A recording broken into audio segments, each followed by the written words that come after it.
Hello everyone, welcome to my YouTube channel English literature zone. आज के video का हम लोग का टॉपिक है विलियम शेक्सपियर। विलियम शेक्सपियर पे शॉर्ट नोट्स या तो William Shakespeare as a dramatist deal करेंगे। तो वीडियो शुरू करते हैं। वीडियो जो है काफ़ी इजी लैंग्वेज में होगा। वीडियो के थ्रू अगर आपका हेल्प होता है, वीडियो आपके सिलेबस का है, तो प्लीज़ आप लोग वीडियो को लाइक करना, चैनल को सब्सक्राइब करना और कमेंट करके बताना वीडियो आपको कैसा लगा। तो वीडियो शुरू करते हैं। So far as William Shakespeare is concerned, मतलब जहाँ तक विलियम शेक्सपियर का संबंध है, he was the greatest dramatist of the world. तो वो वर्ल्ड के ग्रेटेस्ट ड्रामाटिस्ट के रूप में जाने जाते हैं। As a dramatist no one can stand before and after him, मतलब एज ए ड्रामाटिस्ट ना तो उनके पहले उनके जैसा कोई था और उनके बाद भी, मतलब उनके ड्रामा के बाद भी कोई ड्रामाटिस्ट ऐसा नहीं आया जो उनकी बराबरी कर सके। He was also known as England national poet, England के नेशनल पोइट के रूप में जाने जाते हैं। तो ये जो इंपॉर्टेंट लाइन है इसको हम थोड़ा अंडरलाइन करेंगे ब्लैक पेन से, और अंडरलाइन भी ध्यान से करेंगे, सिर्फ एक बार पेन चलाएंगे और ये भी ध्यान रखेंगे कि कट ना हो जाए। इससे अच्छा है अगर वो, मतलब अगर गलती से मेरे से ये लाइन ऐसे करके कट हो जा रहा है तो इससे अच्छा है कि वो हम मतलब अंडरलाइन ही ना करें, ठीक है। या तो हम ध्यान से सिर्फ नीचे वाले लाइन को अंडरलाइन करेंगे, वो भी एक बार पेन चलाएंगे। अगर ब्लैक पेन का यूज़ कर रहे हैं तो ब्लैक पेन बस एक बार यूज़ चलाएंगे, जैसे ब्लू के साथ ब्लैक यूज़ कर सकते हैं तो ब्लू पेन पे एक बार ब्लैक पेन चलाएंगे। और बाकी अगर कट वट हो रहा है गलती से भी तो इससे अच्छा है कि नहीं यूज़ करो, आप अंडरलाइन डालो ही नहीं फिर।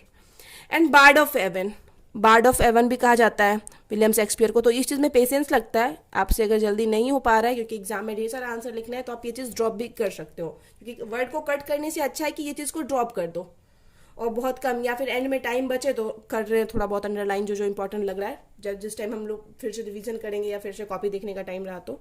S T Coleridge calls S T Coleridge यानी सैमुअल टेलर कॉलरिज जिनका पूरा नाम है, वो कहते हैं our myriad minded Shakespeare. Our myriad minded Shakespeare का मीनिंग होता है कि शेक्सपियर जिसमें ढेर सारा गुण हो, मतलब ढेर सारा क्वालिटी हो।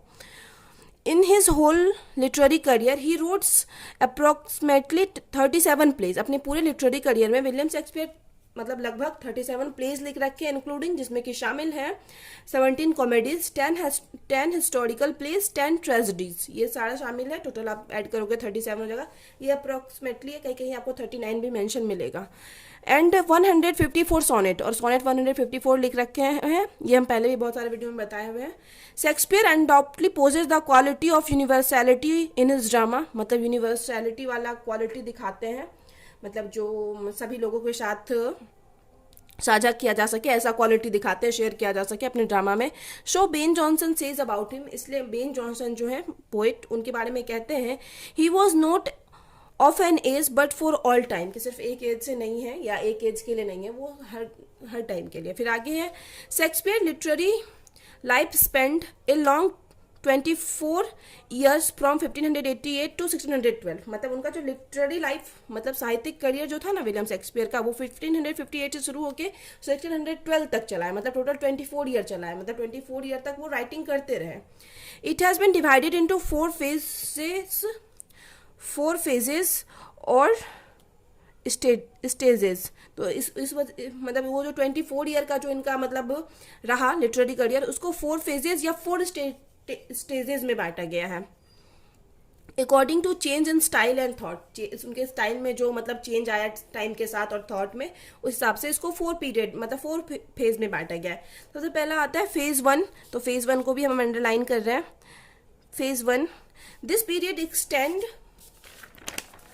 फ्रॉम 1588 टू 1595, मतलब ये जो पीरियड था ये 1588 से 1595 तक का पीरियड था। ड्यूरिंग दिस पीरियड, इस पीरियड के दौरान Shakespeare performed plays for theatre, theatre के लिए तो पहले मतलब प्लेज परफॉर्म भी करते थे एज ए प्ले, मतलब शेक्सपियर थिएटर में खुद प्ले परफॉर्म भी करते थे।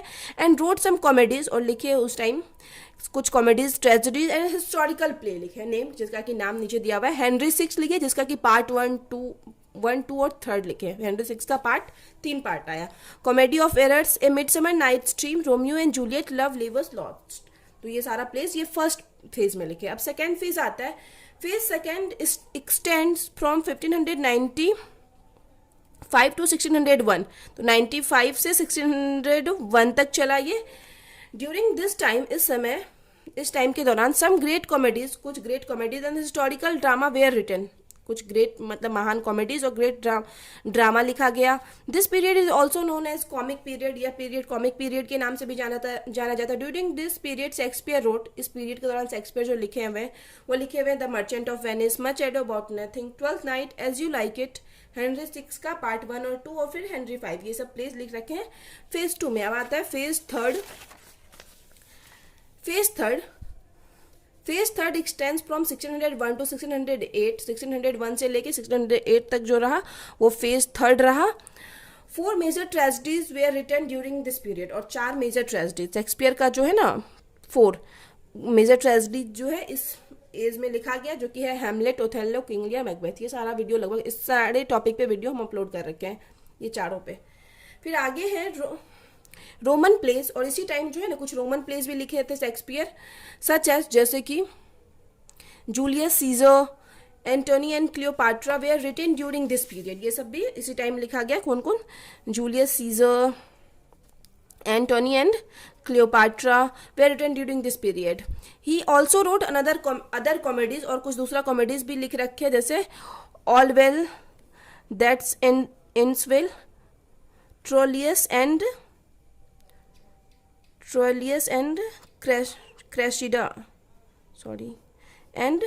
क्रेशिडा, उसके बाद है फिर measure for major.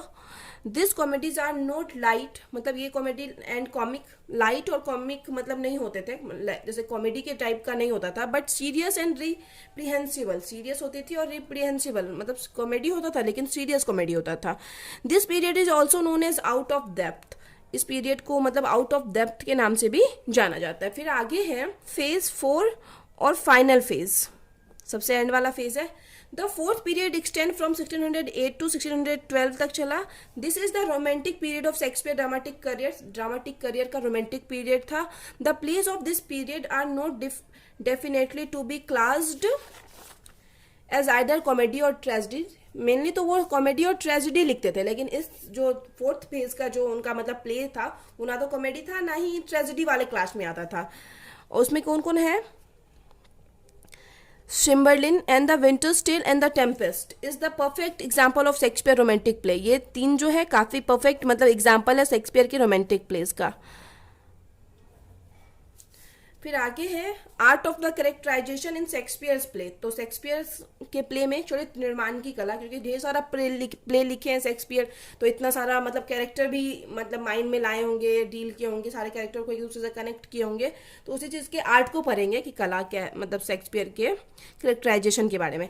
Shakespeare treatment of character सोड a deep understanding of human psychology, मतलब शेक्सपियर जो मतलब ट्रीटमेंट मतलब जो उनका व्यवहार है कैरेक्टर्स के साथ सो दिखाता है एक डीप अंडरस्टैंडिंग, एक उनके गहरे अंडरस्टैंडिंग समझ को ऑफ ह्यूमन साइकोलॉजी, कि ह्यूमन साइकोलॉजी मानव के मनोविज्ञान को वो कितनी अच्छी तरह से समझते हैं।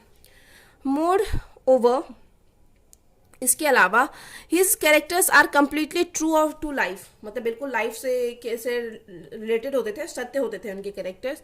सम कैरेक्टर्स ऑफ शेक्सपियर प्लेज का कुछ character that we can never forget, जो कि हम कभी भूल नहीं सकते। ऐसे तो बहुत सारा मतलब इंपॉर्टेंट प्लेज है, बट हम यहाँ पे कुछ ही मेंशन कर रखे हैं, मतलब इंपॉर्टेंट कैरेक्टर है उनके प्ले का। हैमलेट फ्रॉम हैमलेट, मतलब हैमलेट कैरेक्टर का नाम है और प्ले का भी नाम है, तो प्ले है हैमलेट, उससे हैमलेट लिया गया। Juliet from Romeo and Juliet से लिया गया character Juliet. King Lear from King Lear, मतलब किंग लियर नाम ही है, किंग लियर से लिया। मैकबेथ फ्रॉम मैकबेथ फिर से वही सेम है। लागो फ्रॉम ओथेलो से लिया गया एक Iago character. Shylock from the merchant of Venice का character Shylock. Orlando from as you like का ओरलैंडो। फिर आगे this characters are also long lasting in memory, मतलब ये कैरेक्टर क्या होता है कि मेमोरी में भी काफी लंबे समय तक रहते हैं, स्मृति में याद रहते हैं। इस minor characters are also very impressive, और उनका जो कुछ माइनर कैरेक्टर्स यानी छोटा जो कैरेक्टर होता था, जो प्ले में ढेर सारा माइनर कैरेक्टर भी यूज करते थे, छोटे छोटे कैरेक्टर, तो वो भी काफी इंप्रेसिव होता था। Shakespeare does not put forward any definite view of life in his plays, अपने प्ले में कोई लाइफ का एक डिफिनिट व्यू नहीं दिखाते थे Shakespeare. His plays are not without wise observation of life, मतलब बिना लाइफ को अच्छे से ऑब्जर्व किए हुए मतलब अपने प्ले में कुछ भी रिप्रेजेंट नहीं करते थे। तो यही है कि उनका प्ले जो बिना लाइफ के ऑब्जर्वेशन के नहीं होता था। इनफैक्ट हिज ऑब्जर्वेशन, हालांकि जो उनका ऑब्जर्वेशन होता था, are the gems of the philosophy of life, philosophy of life के लिए एक जेम्स का मतलब काम करता था। जेम्स यानी जवाहरात जो होता है, हीरा जवाहरात, जेम्स उसका काम करता था, जो उनका ऑब्जर्वेशन था। फॉर एग्जाम्पल, जैसे कि एग्जाम्पल है इन एज यू लाइक इट जो शेक्सपियर का प्ले है, ही गिव्स, वो देते हैं a real picture of the world, world का एक रियल पिक्चर प्रेजेंट करते हैं अपने प्ले के थ्रू। तो ये लाइन लिया गया है वर्ल्ड से स्टेज, कि वर्ल्ड को क्या बोलते हैं, एक stage, and all man and women merely players, और ऑल जो जितने भी मैन एंड वुमेन है इस वर्ल्ड में सारे प्लेयर्स हैं, यानी सारे प्ले कर रहे हैं, अपना अपना किरदार निभा रहे हैं। तो पूरे वर्ल्ड को ये एक स्टेज बोले हुए हैं। फिर लाइक वाइज इसी तरह in Macbeth there is a deep explanation of life, life का डीप एक्सप्लेनेशन दिए हुए हैं मैकबेथ में भी, मैकबेथ जो उनका काफी फेमस प्ले है। Life's but a walking shadow, कि लाइफ जो है एक वॉकिंग शैडो की तरह है। मैन ए पुअर प्लेयर, और जो इंसान है एक पुअर प्लेयर है, मतलब गरीब सा निसहाय सा प्लेयर है जो कि नाटक परफॉर्म कर रहा है। That struts and frets his hour upon the stage, जो कि अपना घंटों मतलब झकझोर देता है, दे देता है इस प्ले स्टेज पे, मतलब इस वर्ल्ड के स्टेज पे। वर्ल्ड जो है स्टेज है, तो उसमें अपना घंटों मतलब व्यतीत कर देता है उस स्टेज पे। दस वी कैन से, इस प्रकार हम कह सकते हैं, not only have Shakespeare's works delighted and thrilled audience of his own age and country, मतलब शेक्सपियर का जो वर्क होता था वो सिर्फ उनके एज के ऑडियंस को खुशी या फिर वो आकर्षण मतलब रोमांच नहीं देता था, बल्कि मतलब उनके एज को और उनके कंट्री को, बट लेकिन they have dilated and thrilled audience of all ages and countries, सभी एज के ऑडियंस को डिलाइटेड यानी खुशी प्रदान करता था और रोमांच प्रदान करते थे शेक्सपियर अपने प्ले के through. This observation make Shakespeare, और यही जो ऑब्जर्वेशन है जो शेक्सपियर का हम लोग किए, make Shakespeare greatest dramatist of the world, Shakespeare को ग्रेटेस्ट ड्रामाटिस्ट बनाता है पूरे वर्ल्ड का। तो यहाँ पे वीडियो खत्म होता है।